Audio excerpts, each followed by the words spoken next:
En primer lugar vamos a hacer un repaso rápido de lo que hay que tener en cuenta para los enfoques de los casos tipo.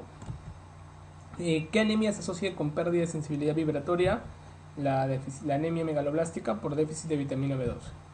¿Qué anemia se asocia a estado microcítico con trombocitosis? La anemia ferropénica. No te olvides que las plaquetas aumentan en los estados de ferropenia. ¿Qué anemia se asocia con leucopenia, ictericia y trombosis? Tenemos la hemoglobinuria paroxística nocturna dentro de las anemias hemolíticas. ¿Qué anemia se asocia con dolores, sobre todo por el priapismo, mantenido, y hematuria? La drepanocitosis, que ha caído en el E-Salud. ¿Qué anemia se asocia con leucopenia, trombopenia y macrocitosis? Tenemos las anemias refractarias en general. ¿Qué anemia se asocia con el estado de megaloblastosis en VIH bien controlado, sobre todo farmacológico, dentro de los estados profilácticos que uno utiliza como el cotrimoxazol? ¿Qué anemia se asocia a estados microcíticos en niños con antecedentes familiares? La talasemia. ¿Qué anemia se asocia a estados hemolíticos familiares provocados por infecciones? Déficit de la glucosa 6-fosfato deshidrogenasa. ¿Qué anemia se asocia al niño con neumonía y meningitis bullosa? Sobre todo la anemia por afectación de crioglutininas, esto asociado al micoplasma. ¿Qué anemia se asocia en pacientes con artritis reumatoide? La anemia de enfermedad crónica que ha caído en el ENAM. ¿Qué anemia se asocia a un joven con ictericia, esplenomegalia y colelitiasis? Pues la esferocitosis. ¿Qué anemia vas a observar tú con dianocitos y punteado basófilo? Las talasemias. ¿Qué anemia vas a ver que se asocia al déficit del CD55 y CD59? La hemoglobinuria paroxística nocturna. ¿Qué anemia se asocia al aumento de la concentración de hemoglobina corpuscular media? Pues la esferocitosis. Esta es la etapa donde hablamos de laboratorio en anemias. ¿Qué anemia se asocia al aumento del índice de la distribución eritrocitaria? Pues la anemia ferropénica. ¿Qué anemia se asocia al aumento de la hepcidina hepática? La de los procesos crónicos. ¿Qué anemia se asocia al aumento de la homocisteína y el metilmalónico? Pues el déficit de vitamina B12. ¿Qué anemia se asocia a la elevación de la hemoglobina A2 y fetal? La beta-talasemia. ¿Qué anemia se asocia a la hematuria y cilindros hemáticos? Pues la anemia de la glomerulonefritis. ¿Qué anemia se asocia a la reticulopenia, leucopenia y trombopenia? Pues probablemente una aplasia. En general, al hablar de anemias en el mundo hay que recordar, si tú tienes un paciente con macrocitosis, túnel del carpo y estreñimiento, tienes que pensar en hipotiroidismo. Si tienes un paciente con dacriocitos, dolor de cadera y aumento de fosfatasa, en la mieloptísica por la enfermedad de Payet. Si tienes un paciente con una anemia normocítica, diplopia, anticuerpos anti-muscu, vas a asociar a la miastenia gravis, que también se asocia al timoma. Vas a observar también en los casos de anemia normocítica, más cute largo, más tetania, más hipofosfatemia, a lo que vendría a ser la celiaquía, la enfermedad celíaca donde va a haber déficit de hierro y ácido fólico. Si tienes un paciente con esplenomegalia, leucopenia, trombopenia, fiebre y hipergamma-glubulinemia que ha venido en el ENAM, este caso clínico típico, va a ser la leishmaniasis. Si tienes un paciente con dolor abdominal, con fiebre, con diarrea, con megaloblastosis y eosinofilia, característico en la botriocefalosis. Si tienes un paciente con anemia microcítica y de un cuadro de fondo tuberculoso, pues de frente tienes que pensar en que es una anemia sideroblástica por una probable intoxicación por isoniazida. Si tienes un paciente con anemia, con ictericia durante la actual epidemia de sarampión, o sea, si te presentan que hay un estado de anemia durante un estado de epidemia de sarampión, tienes que hablar de la hemoglobinuria paroxística a frigore. Si tienes una anemia con aumento de reticulocitos en pacientes con cirrosis, tienes que de todas maneras pensar en la acantocítica o por esplenomegalia. Si tienes un paciente con aptoglobina indetectable en pacientes con leucemia linfática crónica, tienes que acordarte que es un cuadro probablemente autoinmune. Estos son los casos clínicos típicos. En estas 3 diapositivas que se ha pasado, probablemente resumen todas las preguntas que te puedan caer en el examen del ENAM. Pero no contentos con esto, tenemos que hacer un repaso adecuado de cada tema. Por lo tanto, vamos a hablar del enfoque de las 2 anemias que más les va a venir a ustedes en la clínica, que es la anemia ferropénica y la anemia por procesos crónicos. Recordar que la anemia ferropénica es la causa de la anemia microcítica más frecuente en el diagnóstico, y la de los procesos crónicos, si bien también hace microcitosis, es más frecuente encontrarlo como normocítico, anemia normocítica más frecuente. En los casos de sideroblastos, vamos a recordarlo en las anemias que nunca son hipocrómicas, siempre son hipercrómicas por el aumento de hierro, y en las talasemias como las anemias más microcíticas de todas.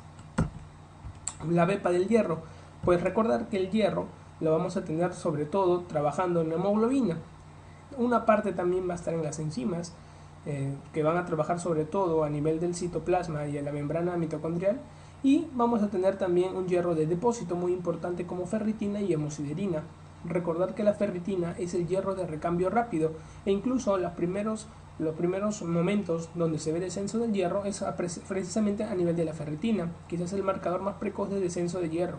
¿Por qué? Porque son los depósitos y es la que tiene hierro móvil más rápido. En cambio, la hemosiderina es un almacén de hierro más estable, más difícil de que éste disminuya, y pues se mantiene todavía por un tiempo más alargado. También tenemos un hierro que está transportado, que se va a encontrar dentro de la transferrina, que va a ser muy importante a la hora de medir. Normalmente medimos dos cosas con la transferrina: la concentración de transferrina, o sea, por ejemplo, el número de autos, y la saturación de transferrina, o por ejemplo el número de pasajeros dentro de cada auto. Vas a ver que al hablar del diagnóstico diferencial de la anemia ferropénica y por la enfermedad crónica, la ferritina va a ser el diagnóstico de elección para diferenciar ambas, la ferritina. Y luego vamos a ver que la transferrina nos va a ayudar bastante, sobre todo la concentración de transferrina. ¿Ok? Entonces sirve esta lámina para poder enmascarar un poco los conceptos previos para el estudio que estamos realizando. Por lo tanto, la hemoglobina funcional la vamos a tener en un porcentaje de 80 por la hemoglobina y 5 por las enzimas que están trabajando. Tenemos un hierro de depósito que va a enmascarar más que todo la ferritina y la hemosiderina, y un hierro que está constantemente en transporte por la transferrina. Recordar que la hemoglobina y la mioglobina son dos sustancias que trabajan constantemente con el hierro, y por lo tanto, al haber un estado de daño, como por ejemplo que hubiera un estado de hemoglobinuria o un estado de mioglobinuria por una rhabdomiólisis de un accidente, esto va a hacer de que la hemoglobina liberada vaya a los riñones y pueda haber un taponamiento renal. Por lo tanto, recordar que la hemoglobina y la mioglobina no deberían aparecer nunca en orina. Con esto tenemos que entender también que la ferritina y la transferrina son dos exámenes de laboratorio muy importantes a la hora de estudiar la anemia. Cuando estudiamos la anemia tenemos que tener en cuenta que vamos a pedirle al paciente la hemoglobina para ver si es anemia. Generalmente el dato clave va a ser una hemoglobina menor de 11. Luego vamos a tener en cuenta las concentraciones, que vendrían a ser las variables corpusculares, ya sea la hemoglobina corpuscular media, el volumen corpuscular medio. Entonces son variables constantes corpusculares. Tercero, tenemos que ver el índice reticulocitario, o sea, ver el número de reticulocitos que va a aparecer. Y cuarto, la sangre periférica. O sea, para estudiar adecuadamente la anemia tenemos que pedir 4 cosas al paciente: la hemoglobina, las constantes corpusculares, el estudio de sangre periférica que se puede observar en los pacientes, y también vamos a necesitar muchas veces de algunos exámenes auxiliares, como por ejemplo la transferrina o la ferritina, en el caso de que quisiéramos diferenciar si se trata de una anemia ferropénica o una anemia por enfermedad crónica. Eso es muy importante. Recordar que el gol estándar para el diagnóstico de los estados de ferropenia van a ser la médula ósea, pero no se va a necesitar de todas maneras. Si en una clave te pusieron médula ósea, pues tendrías que marcar médula ósea. Pero en caso de que no esté la médula ósea, el estudio adecuado del aumento y la disminución del hierro dependen de 2 exámenes, tanto bioquímicos y como a nivel de biopsia. Si tenemos aumento del hierro en la sangre, el examen bioquímico que te va a estudiar mejor el aumento de hierro va a ser la saturación de transferrina. ¿Y dónde lo podemos observar mejor? Haciendo una biopsia hepática. En cambio, cuando disminuye el hierro en la sangre, lo vamos a estudiar mejor bioquímicamente con la ferritina. Y lo mejor, el gol estándar, ¿cuál sería? Sería estudiar una biopsia de la médula ósea. Por lo tanto, cuando estemos con una hemocromatosis, que vendría a ser los estados patológicos del aumento de hierro, bioquímicamente la saturación de transferrina nos va a ayudar bastante. Y de manera gol estándar, la biopsia en hígado. Pero cuando estemos con estados de ferropenia, disminución marcada del hierro, vamos a ver que el estudio bioquímico que nos va a servir más va a ser la ferritina, y el diagnóstico por gol estándar va a ser a través de una biopsia de médula ósea. Eso es importante a la hora de marcar los diagnósticos diferenciales. Recordar que la diferencia bioquímica marcada entre la anemia por enfermedad crónica y la anemia por déficit de hierro va a ser la ferritina. Le recuerdo también que las reservas de hierro generalmente en el hombre son de 50 miligramos por kilo y las de la mujer 40 miligramos por kilo. Vamos a recordar también en el tratamiento, cuando estemos enfocados, una forma de recordar es esto, la regla de los 3. Es la respuesta a la ferroterapia. Entonces recuérdate que la forma ferrosa se absorbe mejor que la férrica, y acuérdate que el hierro es ferroso, se absorbe porque es más sabroso, para que te recuerdes.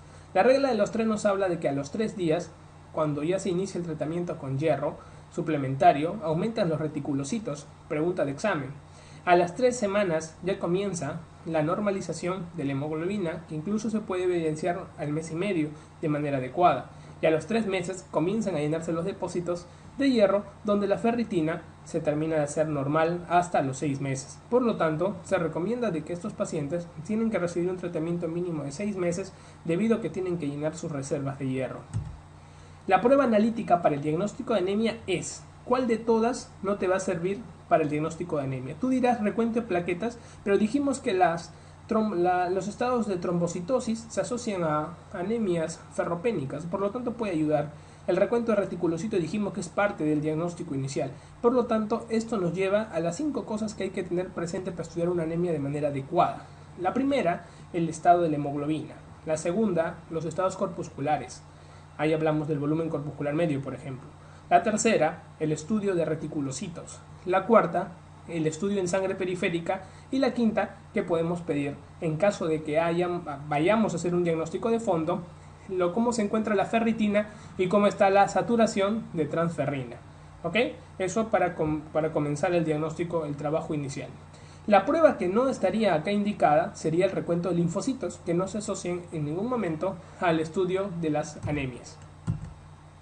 Ante la sospecha clínica del déficit de hierro, ¿qué datos analíticos además del hemograma debe valorar para establecer el diagnóstico de certeza? Como te piden de certeza de frente, busca ferritina.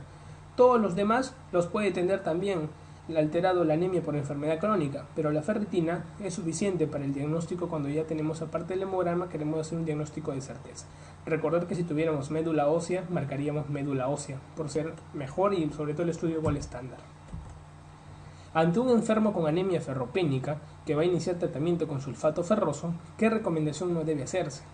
Recuerda que el hierro se absorbe mejor cuando está en estado ferroso. Para ello va a tener que utilizar el estado férrico que viene, va a tener que utilizar electrones que van a venir sobre todo con los ácidos. En general, el hierro se absorbe mejor con los ácidos, por ello. Entonces, ¿cuál de todas estas condiciones sugerentes no debería darse? Asociar con algún antiácido la toma del hierro, falso. No se debe asociar con ningún antiácido, ya que con esto se impediría la absorción del hierro. La prueba analítica que mejor diferencia una anemia ferropénica de una anemia por enfermedad crónica, ¿cuál es? Dijimos que era la ferritina sérica. Siempre tienes que observar de que no haya una clave que hable de médula ósea, ya que sería mejor que la ferritina sérica, porque la ferritina sérica es un diagnóstico bioquímico. De las siguientes enfermedades que producen anemia, ¿cuál es la más frecuente como anemia normocítica? Lo hemos dicho, es una pregunta que también ha caído en el salud. La anemia por enfermedad crónica. Las siguientes anemias están asociadas con células rojas hipocrómicas, excepto ¿cuál de todas no tiene estado hipocrómico? Lo hemos dicho, la anemia sideroblástica, más bien es hipercrómica. Todas las demás tienen algún estado de hipocromía. Por lo tanto, tienes que recordarlo para enfrentar el examen. Indique la respuesta incorrecta respecto al metabolismo del hierro. ¿El hierro férrico se absorbe mejor que la forma ferrosa? No, dijimos que el hierro se absorbe mejor en la forma ferroso, ferroso porque es más sabroso. Entonces, férrico no tiene nada que ver acá. No es propio de la anemia ferropénica. ¿Qué no es propio de la anemia ferropénica? ¿Volumen corpuscular medio disminuido? Sí se puede dar, es pequeña. ¿Saturación de transferrina inferior a lo normal? La saturación de la transferrina va a ser inferior a lo normal, sí, porque va a tener menor cantidad de hierro, por lo tanto la saturación va a ser menor. Baja concentración de transferrina, falso. Al haber menor cantidad de hierro, lo que aumenta es la transferrina, más tú vas a ver aumento de transferrina pero con disminución de la saturación de las mismas, por lo tanto esta no es propia de la ferropénica. La baja concentración de transferrina no es propio de la ferropénica. La hemoglobina corpuscular media está disminuida, claro, por la disminución de hierro, por lo tanto la clave número 3 no estaría dentro de lo adecuado de la anemia ferropénica. En hablar de ferropenia, entonces, recuerda, vamos a ver disminución de la sideremia, aumento de la concentración de transferrina, disminución de la saturación de transferrina y disminución de la ferritina sérica, siendo el diagnóstico de elección la ferritina. ¿Cuál es el primer parámetro de laboratorio que se altera en la ferropenia? Lo hemos dicho, la ferritina sérica. El tratamiento de la ferropenia generalmente se va a dar en cápsulas de hierro de 300 miligramos, que son sulfatos ferrosos al 20%. ¿Qué quiere decir? Que de los 300 miligramos, 60 miligramos es hierro elemental. Por lo tanto, se va a tener que trabajar con esto mínimo por 6 meses. Recordar que los efectos secundarios del uso de estos sulfatos va a ser la intolerancia digestiva, pregunta de examen, donde va a haber náuseas, dolor y sobre todo estreñimiento que se puede asociar dentro del tratamiento. Recordar que el tratamiento con hierro en la anemia ferropénica debe mantenerse tras la eliminación de la causa hasta la normalización de que cuál es el valor que normalmente debería normalizarse. ¿Valor de hemoglobina? No, dijimos que al mes y medio se puede normalizar. Más tendremos que hablar de los depósitos, y hablar de depósitos es hablar de ferritina sérica. ¿Cuál de los siguientes parámetros diferencia mejor ferropenia de anemia de enfermedad crónica? Lo hemos dicho. ¿Cuál de los dos? Que siempre va a estar marcada la diferencia. Va a ser a nivel de... Tú buscas acá y dices, no, pero no tengo ferritina. Así es, te dije que después de la ferritina, lo que tendrías que recordar sería la concentración de transferrina, no la saturación. La concentración de transferrina, puesto que al haber disminución de la ferritina, lo que va a haber después de la disminución de la ferritina es un aumento de la concentración de la transferrina, ya que el hierro va a estar disminuido, por lo tanto lo buscarías. Y en caso de que no estuviera concentración de transferrina, no estuviera ferritina, pero ves médula ósea, marcas porque este es el gol estándar. Hiposideremia es un hallazgo propio tanto de la ferropenia como de los trastornos crónicos. Saturación de transferrina está generalmente disminuida en ambos procesos. La concentración de transferrina está elevada en la ferropenia y suele ser normal o más frecuentemente disminuida en la anemia por enfermedad crónica. La ferritina sérica está elevada en la anemia por trastorno crónico y disminuida en la ferropenia, como lo hemos indicado. En la anemia por enfermedad crónica quiero por favor que recuerdes de que el paciente tiene un estado adecuado de hierro, más está mal utilizado. Acá vamos a ver nosotros que hay una liberación de epsidina que se produce en el hígado. Este va a hacer que haya un bloqueo del uso del hierro en los depósitos de médula ósea. Por lo tanto, no hay liberación adecuada de los depósitos, la ferritina se mantiene alta, no se libera hierro a la parte circulatoria, los macrófagos que están en la médula ósea comienzan a agregarse de ferritina, se cargan de ferritina y no liberan el hierro a la sangre. Por lo tanto, hay un estado crónico inflamatorio que se origina en la médula ósea que hace de que el hierro no se libere a la sangre. Aparte, va a haber citoquinas y sobre todo va a haber un daño, por ejemplo, en estados crónicos renales, por ejemplo, donde no hay eritropoyetina, que también va a colaborar con los estados de los procesos crónicos. Por eso es que en las enfermedades crónicas, sobre todo, se trata de usar la eritropoyetina para ver si esta puede conllevar en algo la mejora de la liberación del hierro de estos almacenes. Recuerden que el fallo de la médula ósea, como consecuencia de una inadecuada producción de eritropoyetina, o de la presencia de interferón o factor de necrosis tumoral alfa, que son inhibidores de la eritropoyesis, son los mecanismos más importantes en la anemia por enfermedad crónica. Recuerden que el bloqueo se da en la salida del hierro del depósito, favorecido por la proteína epsidina que se produce en el hígado en los estados inflamatorios crónicos, que hace de que el paciente tenga un estado de sobrecarga de hierro más un hierro mal utilizado a nivel de la sangre. Recuerden que el tratamiento de la anemia por enfermedad crónica se puede utilizar la eritropoyetina, donde los pacientes con insuficiencia renal crónica van a ser los más favorecidos. Ahora, si no respondiera a esta, puedes sospechar de dos cosas. Puedes sospechar de que probablemente hay un déficit ya de hierro oral o también haya una infección, por lo cual se tiene que suspender la eritropoyetina y pasar a transfusiones hasta que esta infección se resuelva. Recuerden que los pacientes por anemia por enfermedad crónica resolviendo el cuadro de fondo tienden a mejorar el cuadro de anemia, debido a que el estado inflamatorio sistémico va a hacer que la enfermedad no mejore. Por lo tanto, no tenemos que darle hierro constantemente a estos pacientes, ya que ellos tienen hierro, más necesitan aliviar el cuadro de fondo inflamatorio. ¿Cuándo hago una transfusión en un estado anémico? Generalmente cuando hay una repercusión severa, que es la hemoglobina menor de 7, la anemia severa. La anemia moderada es de 7 a 10 y la anemia leve es de 10 a 11. Vas a recordar tú de que cuando un paciente tiene una anemia severa, hemoglobina menos de 7 con repercusión clínica, ahí es donde uno tiene que dar la prioridad de hacer una transfusión de sangre, siempre y cuando se conozca que hay un foco de salida y una pérdida constante de la misma. Por lo tanto, hay que tenerlo presente. Ahora, cuando tú hablas de las causas de ferropenia en general, tienes que recordar de que la anemia ferropénica es la anemia más frecuente del mundo, la anemia ferropénica. Vas a recordar que muchas veces las causas de la anemia ferropénica no solo se deben a déficit de aporte, que es lo más frecuente, sino a un sangrado de fondo. En las mujeres se asocia a los estados de sangrado propios de los estados ginecológicos, y a los hombres, cuando se asocia a pérdida de sangre, generalmente son trastornos gastrointestinales, sobre todo por ejemplo el cáncer de colon, donde el cáncer de estómago también va a colaborar importancia. El cáncer de colon derecho se asocia a anemia, por ejemplo, característicamente más que el cáncer de colon izquierdo. Hay que tenerlo presente.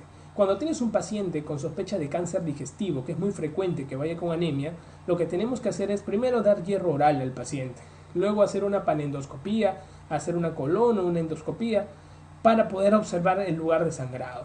Luego, visto el foco, lo que tenemos que hacer en general, y no olvidar ello, es que 10 días antes de hacer la colonoscopía se tiene que suspender el hierro. O sea, inmediatamente tú sospechas de que el paciente pueda tener un foco digestivo, tú le das igual hierro oral. 10 días antes de la colono suspendes el hierro. Ahora, miras que hay un foco, e incluso, ¿qué harías? Si está el foco de pérdida, pues le tendré que dar hasta 6 meses para corregir la anemia, e incluso hasta 12 para rellenar los depósitos, ya que va a haber una pérdida constante si el tratamiento no es oportuno. Si no hay respuesta, quiere decir que el paciente no está cumpliendo, que es lo más frecuente que uno ve en consultorio. Podemos hacer un test de tolerancia. Damos 2 tabletas de sulfato ferroso de 300 miligramos cada uno y medimos el hierro sérrico a las 2 horas y que debe subir más de 100 microgramos. Ahora, es importante tener en cuenta de que el paciente con un estado neoplásico de fondo va a seguir perdiendo sangre por el estado proinflamatorio oncológico. Recordar también las transfusiones en los pacientes oncológicos, ya que el estado de transfusión de sangre en pacientes oncológicos tiende a despertar más el CIRS oncológico que está habiendo. Por lo tanto, piensen 2 veces a la hora de transfundir un paciente oncológico. Por ejemplo, al hablar de enfermedad crónica, las preguntas del ENAM y el ESALUD se resumen a las preguntas tipo. Por ejemplo, esto es una pregunta tipo. Habla de un paciente con insuficiencia renal crónica. De frente, cuando vean una pregunta con un estado crónico de fondo asociado a anemia, tienen que sospechar de que la causa probablemente es una anemia por enfermedad crónica. Y generalmente te va a dar un estado de anemia, pero te va a hablar de que los valores de ferritina, por ejemplo, están elevados, los valores de la concentración de transferrina están disminuidos, los valores de sideremia en algunos casos pueden estar elevados, como se van a ver en muchos casos de estos, pero sobre todo la ferritina te va a ayudar al diagnóstico, y sobre todo sabiendo la enfermedad de fondo. A veces te puede decir que es normocítico, y lo normocítico va con la anemia por enfermedad crónica. Igualmente pasa con esto. Por ejemplo, acá te hablan de un estado de artritis reumatoide. Si observan acá, está en estado anémico. Pero ¿qué ocurre acá? Te dan el volumen es microcítico. Ajá, es microcítico. La sideremia está baja y la ferritina está baja. Acá es una anemia ferropénica asociada a una artritis reumatoide. Tampoco, esto es una pregunta tipo para que no se vayan a confundir y ver solamente enfermedades crónicas y pongan anemia por enfermedad crónica. No, tienen que ver los valores igualmente. Sobre todo, márquense la ferritina, que probablemente las coloquen para que les pueda dar una idea. Y en caso no coloquen nada y ponen una enfermedad crónica de fondo y te ponen que la anemia es normocítica, ahí sí puedes lanzarte que puede ser una anemia por enfermedad crónica. Otra pregunta tipo, acá te ponen artritis reumatoide y te hablan de que los niveles de ferritina sérica son normales. Ahora, acá te hablan de un estado de anemia por enfermedad crónica. Ferritina te serviría mucho y si te ponen una biopsia y médula ósea, mucho más aún. El estudio más exacto para diferenciar la anemia ferropénica de la asociada enfermedad crónica es, dijimos que era la ferritina sérica, y tú ibas a marcar, pero mira que dice abajo, estudio de médula ósea. El estudio de médula ósea es el estudio más exacto para diferenciar ambas anemias, por lo tanto tienes que tenerlo en cuenta. Una de las características clínicas del cáncer de colon derecho, que sirve como elemento clínico de sospecha de enfermedad, es, dijimos que la anemia crónica se asocia mucho al cáncer de colon derecho, más que el colon izquierdo. Un diabético mal controlado presenta una anemia moderada, ligeramente microcítica y normocrómica. Los reticulocitos están discretamente disminuidos. La acidemia y la transferrinemia descendidas. La ferritina elevada. ¿Qué tipo de anemia presenta con mayor probabilidad? Paciente diabético, enfermedad crónica, ligeramente microcítico y normocítico. Y normocrómico. Ya, los reticulocitos están discretamente disminuidos. Ojo, es una anemia regenerativa. Y la acidemia y la transferrinemia descendidas. Pero la ferritina elevada. Acá te está marcando un cuadro típico de una anemia por enfermedad crónica. La presencia de anemia con incremento de acidemia y de saturación de transferrina es típica de, lo hemos dicho, cuando hay anemia con incremento de acidemia y de la saturación de transferrina es típica de la anemia por enfermedad crónica, ¿ok? Entonces, en general, tú dices, es una anemia por enfermedad crónica, pero mira, observa por favor algo, dice incremento de acidemia. La anemia por enfermedad crónica no tiene incremento de acidemia, tiene disminución de la acidemia. Por lo tanto, no podría ser una anemia por enfermedad crónica. Se dice aumento de acidemia, pero es anemia, sí, pero tiene aumento de hierro en la sangre. Y encima la saturación de transferrina está elevada de manera típica porque hay un montón de hierro dentro. Entonces probablemente sea anemia sideroblástica, una anemia sideroblástica. Te puede caer porque la isoniazida dentro del tratamiento antituberculoso se asocia a la anemia sideroblástica, así que no es poco probable que no venga, puede caer, hay que tenerlo presente. Descenso de la acidemia y de saturación de transferrina son hallazgos de la anemia ferropénica como la de los trastornos crónicos. El incremento de ambos es característico en situaciones de exceso de hierro, como el caso de la anemia sideroblástica.